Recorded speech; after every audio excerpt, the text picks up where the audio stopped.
vamos a ver un problema en donde vamos a aplicar la segunda ley de Newton.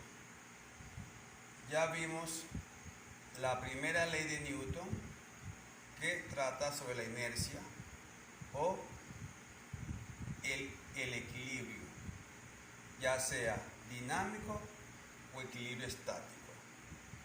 La tercera ley de Newton, que es la que se refiere a la acción y reacción de fuerzas de contacto. Ahora vamos a ver la segunda ley de Newton, que trata sobre la dinámica física. Esto es, explica el movimiento de los cuerpos. ¿Qué dice la segunda ley de Newton?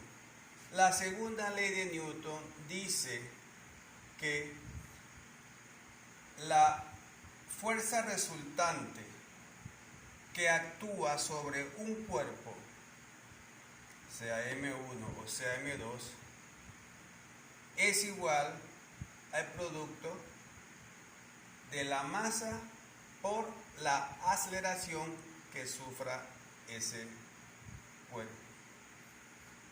La segunda ley de Newton, si la escribimos de una forma resumida, sería sumatoria de fuerzas, que no es más que la resultante es igual al producto de la masa por la aceleración que sufra este cuerpo. Recordemos que la resultante es la que finalmente indica hacia dónde va el movimiento. Si un cuerpo se mueve en la dirección X, quiere decir que la resultante está en la dirección X, siempre y cuando lógicamente sea movimiento acelerado, porque si es uniforme ya no estamos hablando de dinámica, sino estamos hablando de equilibrio dinámico. Si el movimiento es vertical, entonces se dice que la sumatoria de fuerzas en Y es igual al producto de la masa por la aceleración. Quiere decir que la resultante está en Y. Una vez que tengamos el concepto de resultante, de fuerza resultante, vamos a entender lo que es la segunda ley de Newton. ¿Cuáles son los pasos para resolver un problema de la segunda ley de Newton? Con este problema que está aquí lo vamos a explicar. Yo tengo dos masas M1 y M2 atadas a una cuerda y quiero saber cuál es la aceleración que sufre el sistema. Recuerde que ya no estamos en equilibrio, ahora estamos en movimiento acelerado. Bien, lo primero que debemos definir, si el problema no me lo dice, yo debo asumir, es hacia dónde va el movimiento. Este movimiento yo asumí que es en sentido antihorario. O sea, este bloque sube y este bloque baja. Aquí pueden ocurrir dos cosas. Como en realidad yo no sé si esto es así, yo estoy asumiendo que el movimiento es así. ¿Por qué no estoy tan seguro? Aunque este bloque sea de más peso que este, tiene mayor masa,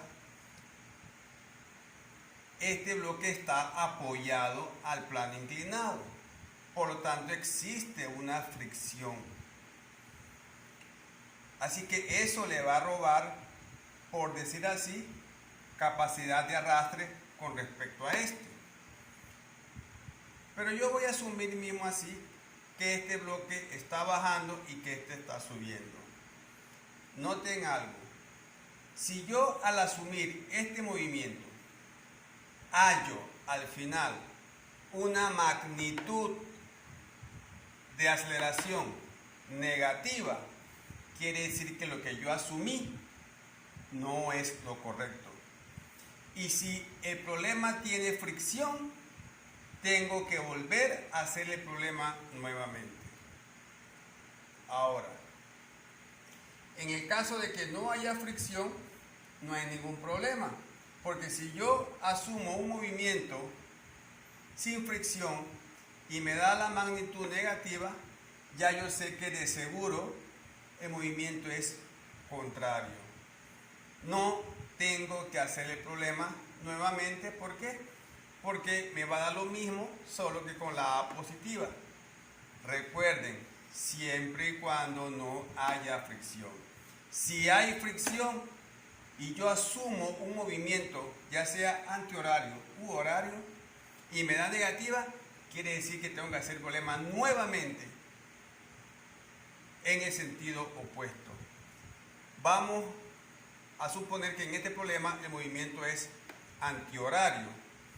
Si al final yo hallo una A negativa, entonces yo debo volver a hacer los DCL nuevamente y suponer entonces que el movimiento es horario. Ya aprendimos en equilibrio a hacer los DCL.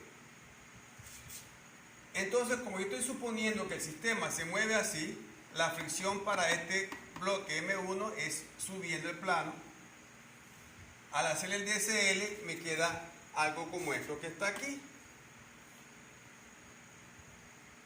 ¿Notaron? La normal hacia arriba, el peso en el tercer cuadrante, su componente X y Y, la fricción cinética a la derecha y la tensión a la derecha. Noten algo muy importante a diferencia de los problemas de equilibrio, que cuando yo hago el DCL, yo debo indicar, lógicamente fuera de los ejes, el sentido de la aceleración. ¿Por qué lo debo hacer? Porque de esa manera yo voy a saber en mis ecuaciones de movimiento qué fuerza es negativa y quién es positiva. Ya no es como en el equilibrio que yo decía que las fuerzas hacia la izquierda son negativas, a la derecha positivas, hacia arriba positivas, hacia abajo negativas, manteniendo un criterio cartesiano. Aquí no. Aquí lo que me va a decir qué fuerza es positiva y qué fuerza es negativa es el sentido de la aceleración. Todas las fuerzas que vayan con la aceleración son positivas y las que vayan opuestas a la aceleración serán negativas. Aquí en este esquema, en el eje X, por ejemplo, que es donde se mueve el cuerpo, porque se mueve en el eje X, el bloque M1, recuerden que este es el eje X y este es el eje Y. El bloque se está moviendo en el eje X hacia la izquierda, como se indica aquí. Entonces, la componente del peso X es positiva, la fricción cinética negativa y la tensión negativa. Teniendo entonces el DCL, vamos a las ecuaciones. Noten, cuando hay fricción, solamente por estrategia, me conviene comenzar con las fuerzas en Y. Como el cuerpo se mueve totalmente en X, no hay movimiento vertical ni inclinado, quiere decir entonces que la sumatoria de fuerzas en Y es nula. No hay movimiento en Y para este DCL. Por lo tanto, entonces me queda aplicar lo que sí aprendimos en el equilibrio. ¿Por qué? Porque quedamos en una ecuación parecida al equilibrio. Aquí sí, entonces, como es igual a 0, utilizamos la misma convención, hacia arriba positivo y hacia abajo negativo. Normal menos la componente Y del peso es igual a 0, sustituimos los valores y hallamos el valor de la normal. Teniendo la normal, automáticamente calculo la fricción cinética porque estamos en movimiento acelerado, es movimiento pleno. Calcula cinética, ¿por qué lo hago? Porque la voy a necesitar más adelante. Vamos para las fuerzas en X. Las fuerzas en X me dicen que la sumatoria de fuerzas en X es igual a M1 por A. En X es igual a M1 por A porque el movimiento es horizontal dirigido a la izquierda. El M1GX es positivo, aquí está M1G coseno de 53 grados, menos la fricción, menos la tensión es igual al M1A. Esta es una ecuación de magnitudes, por lo tanto nada me puede dar negativo. Ninguna tensión me puede dar negativa, ni la aceleración me puede dar negativa porque ya estamos con magnitudes aquí. Los signos ya se pusieron de acuerdo al DCL que estamos estudiando. Sustituyendo los valores aquí, entonces llego a una ecuación como esta que está acá. 65 newton menos T igual a 15 kilogramos por A. La voy dejando así porque no conozco ni la tensión ni conozco la aceleración de la masa 1. Note que aquí no puse AX ni AY. ¿Por qué?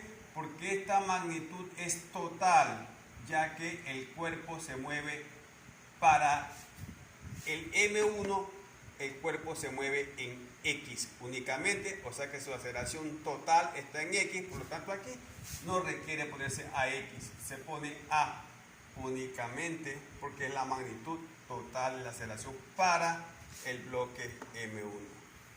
Pero recordemos algo, el bloque M1 y el bloque M2 están atados a una cuerda. Por lo tanto, la aceleración del M1 es la misma aceleración del M2. ¿Por qué digo eso? Porque en el DCL del M2, ahora el movimiento es vertical en Y. Noten que aquí en el DCL coloqué el movimiento de la aceleración, que es hacia arriba. Por lo tanto, la tensión es positiva y el peso 2 es negativo, como me quedó aquí. Ecuación de movimiento para el 2, T menos M2G igual a M2A. Sustituyendo los valores, entonces llego a la ecuación de que la tensión menos 58,8 es igual a 6 kilogramos por A. Bien, ¿notaron? Tengo dos ecuaciones.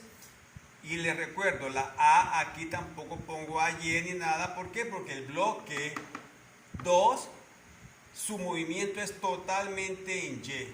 Como es totalmente en Y, no hay AY ni AX, yo pongo su magnitud, es A. Por lo tanto, aquí coloco A. Y recordemos que esa magnitud de A aquí es la misma que la magnitud del cuerpo M1. Por lo tanto, al final, con estas dos ecuaciones, llego a un sistema de ecuaciones. Aquí hallo entonces la aceleración. Haciendo un sistema de ecuaciones, reduzco, hallo la aceleración y con cualquier ecuación, ya sea con esta o con esta, sustituyo la aceleración y despejo la tensión y resuelvo el problema, ya que normalmente en un problema como este me están pidiendo la aceleración y la tensión de la cuerda.